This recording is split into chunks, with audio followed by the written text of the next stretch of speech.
more I work with words, and as you know, I'm working with words very, very, very multidimensionally, the more clear Yes. I am on how limiting they are. And Mm-hmm. how Yes. ultimately I believe we will evolve out of language. So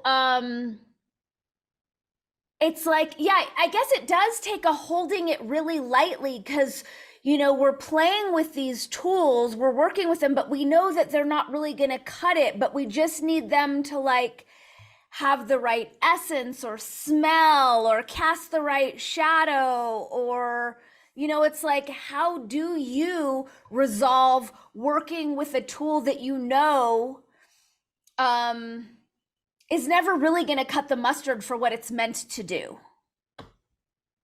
I love that expression, cutting the mustard.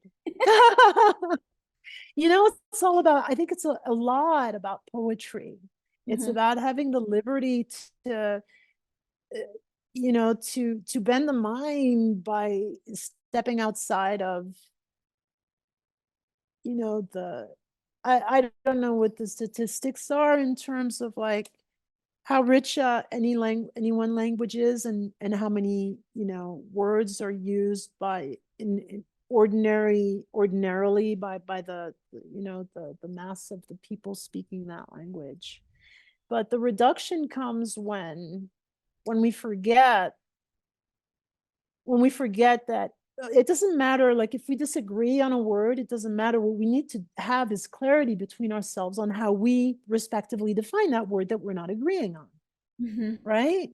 And Absolutely. so yeah, and I mean, I love how our geekiness here, you know, meets, because I so agree that this is a temporary, stage of our evolution, using this elocution and these symbols that, have certain like, you know, predestined meanings, although we know that we can change them, because like dolphins, they don't speak, and they don't speak the kind of language we do, and they have sonar and they can see through each other, and it's much more of a telepathic.